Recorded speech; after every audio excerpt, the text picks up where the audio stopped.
4.2, critical points, local extrema, and local minima. A critical value C, which is the next value, is that f prime of C is 0 or f prime of C is undefined. Okay, and C and f of C, so that's the next, that's the y value, is called a critical point and usually corresponds to a local extrema. So if f prime is 0, then you substitute C, then you get a critical point, okay? And at that point, if the sign of the first derivative changes from positive to negative or from negative to positive, then that corresponds to a local maximum or local minimum. First derivative test. So if f prime changes from positive to negative, then C value, okay, at C, then that point is a local maximum. So if if f prime changes from positive to negative, means the function itself changing from increasing to decreasing. Therefore, you have a local maximum at that point, Cf of C. Okay, and if f prime changes from negative to positive, that means f is changing from decreasing to increasing at C, then that point corresponds to a local minimum. If f prime does not change sign at C, then that Cf of C is neither a local maximum or local minimum. Okay, so let's do some examples and it will make more sense. Don't forget, so when we do the first derivative test, we're going to apply, we're going to use a table, and then you need to include in the table, you need to include where the first derivative is 0, but also where the first derivative is undefined. So if there is a vertical asymptote or something for f prime, so you should include those points also in the table where you're making the first derivative test table. So example 1, we have f of x, and it's x to the power of 4 plus 16x cubed plus 72x squared. Question says, determine all the critical points and determine if they give a local maximum, minimum, or neither. So to do this question, first we're going to take the first derivative. So this gives you 4x cubed plus 16 times 3 is 48, x squared, 72 times 2, 144x.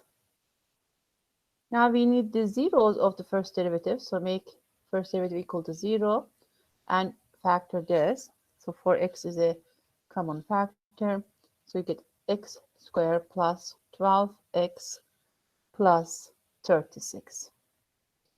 So now factor this trinomial, so you get x plus 6 squared. Then what are the zeros of first derivative? 0 and negative 6. Now when we do the table, we're going to put negative 6 and 0.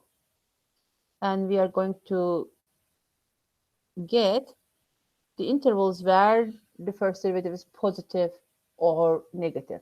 Okay, that's what we're going to do.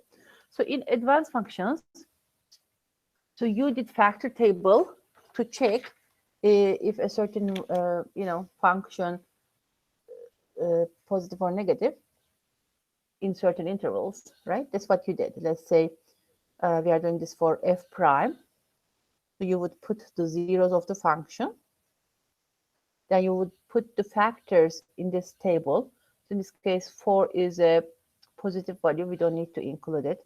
So you put x, you put x plus 6 squared, in the table, and then you do, okay, so x is 0 at 0, negative before, positive after. X plus 6 squared is positive at all times. And then you were able to get the sign of the function by multiplying these.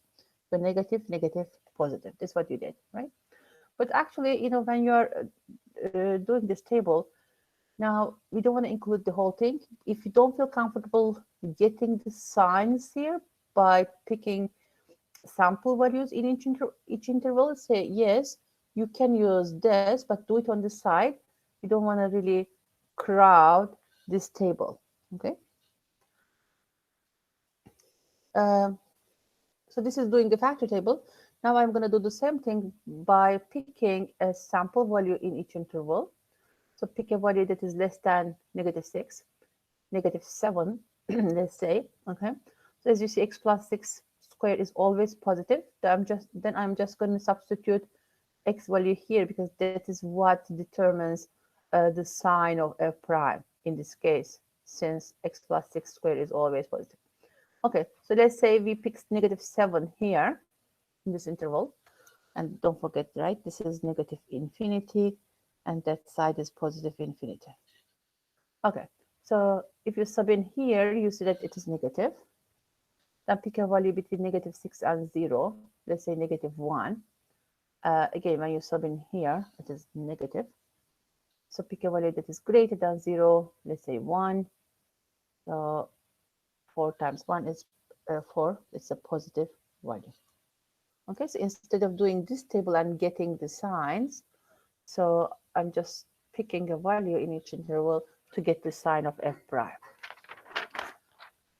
Then, based on that, we know that if f prime is negative, then f itself is decreasing. And if f prime is positive, then f itself is increasing. Okay? So we have critical values, -6 and 0. But actually, as you see, at -6, f does not change from increasing to decreasing or from decreasing to increasing, right? It is decreasing and again decreasing. Therefore, this point is not local maximum or minimum. But when you look at the 0, f is changing from decreasing to increasing, or f prime is changing from negative to positive. Therefore, this corresponds to a local extrema, in this case, local minimum. Okay, so now we need the coordinates of that point. 0, sub in f function to get the y coordinate, so we get 0. So there is a local minimum at 0 and 0. Here, at -6, f prime is 0. Therefore, we expect to see a horizontal tangent at x equals -6. But that point, it doesn't necessarily represent a local maximum or minimum. So in this case, we are going to say that is neither. But again, the tangent is horizontal at -6.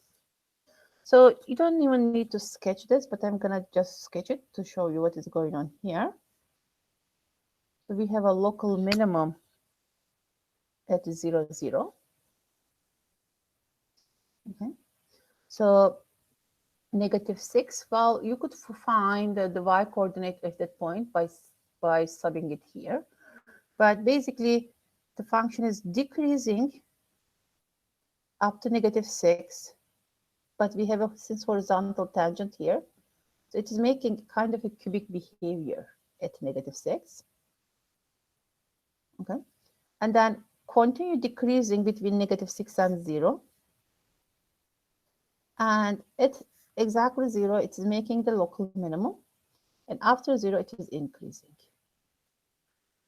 Okay. And if you sketch, again, the tangent at -6, the slope of the tangent is 0. Okay, that corresponds to zeros of the first derivative. So let's look at the second example.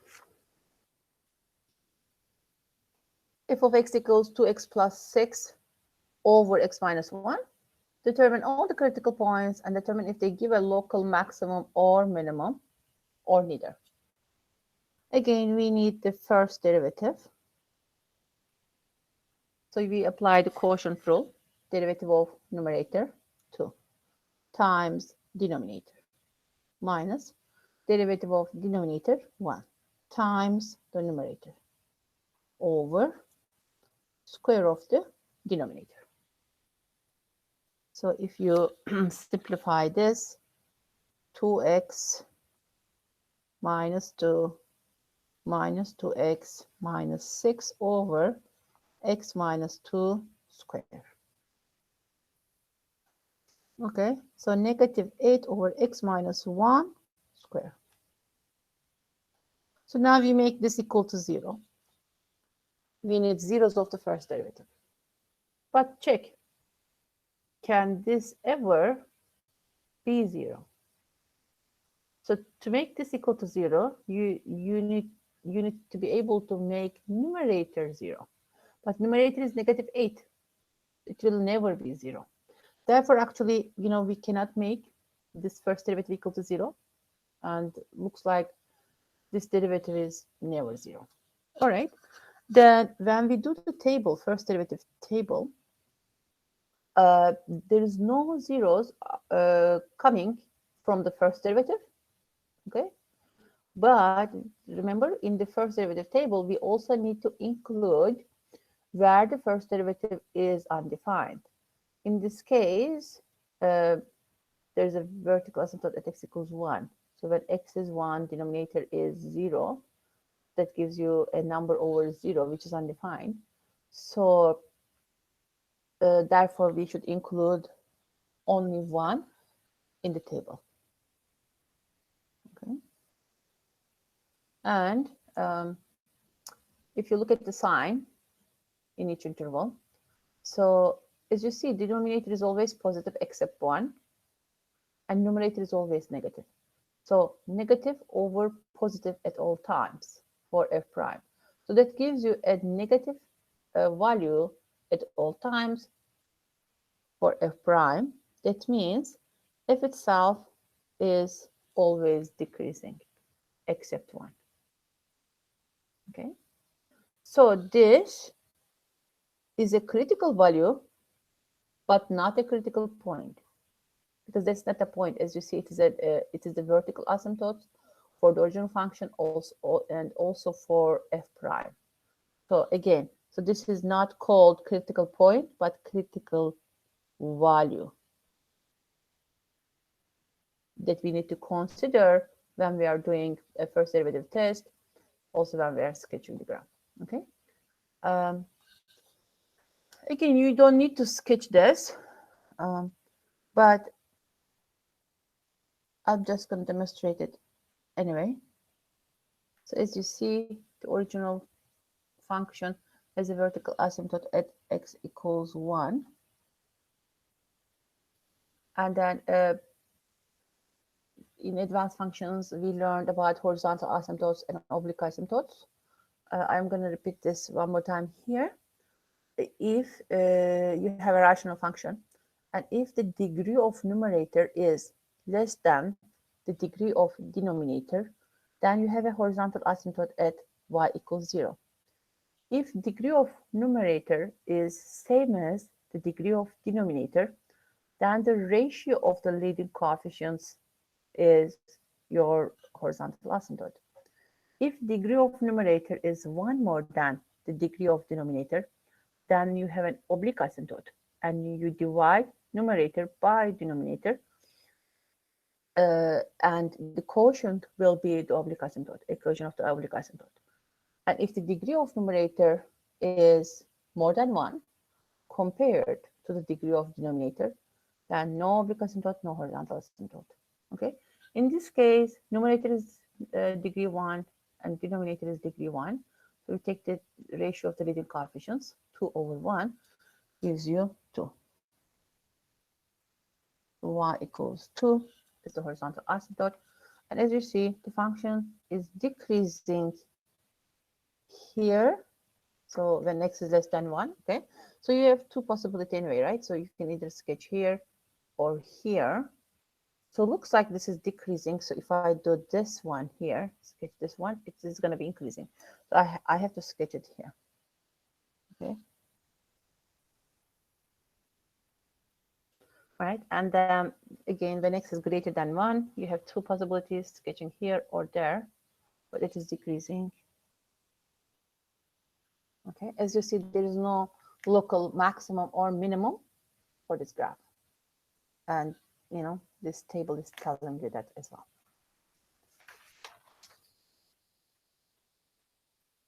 Let's look at example 3. F of x equals x squared over x squared minus 1. Determine all the critical points and determine if they give a local maximum or minimum or neither. Again, we need the first derivative.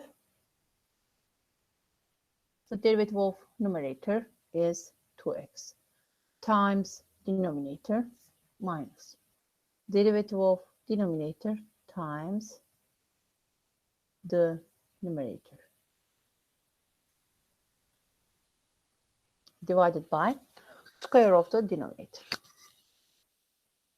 So if you expand this, you get 2x cubed minus 2x cubed.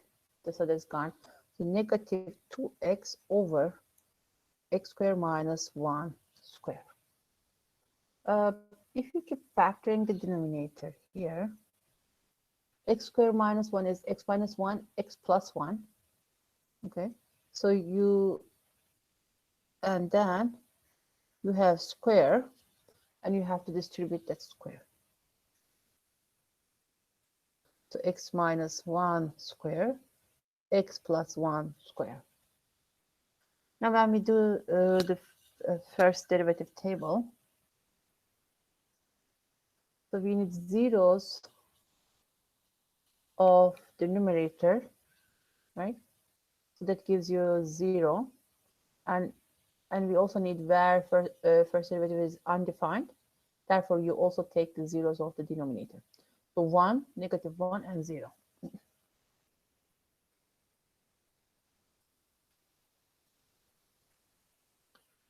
Okay. So pick a value less than negative 1. Let's say negative 2. As you see, in the first derivative, denominator is x minus 1 squared and x plus 1 squared. They are 0 at 1 and negative 1, but other than that, they are positive. When you are checking the sign, you can actually only, you know, can sub in the numerator, because you know that denominator is going to be always positive. Okay, so negative 2, sub in here, positive. So pick a value between negative 1 and 0. Let's say negative 0.5. Sub in here. Again, you get positive. Pick a value between 0 and 1. Let's say 0.5. Sub in. You get negative. And pick a value greater than 1. Again, you get a negative. And f then increase, increase, decrease, and decrease. So negative 1, not only f prime does not change sign, but also it is not a critical point as well, because see that these, 1 and negative 1 are vertical asymptotes for f and for f prime. And whenever you have a vertical asymptote for original function, f prime will also have a vertical asymptote at those locations. Okay, so then negative 1 and positive 1 are vertical asymptotes, but they are not critical points. They are critical value because it makes first derivative undefined, but not points. They are not points. They are asymptotes. So we have a critical point here that corresponds to, see, the f prime changing from positive to negative. F itself is changing from increasing to decreasing. So we have a local maximum there. Okay, and x coordinate is 0. Go and sub in here. You get 0 for y coordinate. So basically, again, you don't need to sketch this, but I'm going to do it to show you. Okay, so we have vertical asymptotes. at x equals -1 and x equals 1. Horizontal asymptote, degree 2 and degree 2, they have the same degree, numerator and denominator. The ratio of the leading coefficients, 1 and 1, gives you 1. Okay. And as you see, the function is increasing when x is less than -1. So increasing. So there are two possibilities here, right? This or this. But since it is increasing, I have this piece here. Between -1 and 0, it is increasing. And we have a local maximum here, so increasing, between 0 and 1, decreasing. And when x is greater than 1, it is decreasing. And that's how it would look like. As you see, there's only one local maximum. -1 and 1 are critical value, but not critical points. So if we look at the summary here, then dy by dx, our first derivative, equal to 0, we have a critical point. At this location, the tangent will be horizontal. Okay, that may correspond to a local maximum or minimum, or it may just correspond to a tangent that is horizontal. So when dy by dx is undefined, we have a critical value, such as the previous example, we have vertical asymptotes. The graph could have a cusp, a vertical tangent, or vertical asymptotes at those locations where first derivative is undefined.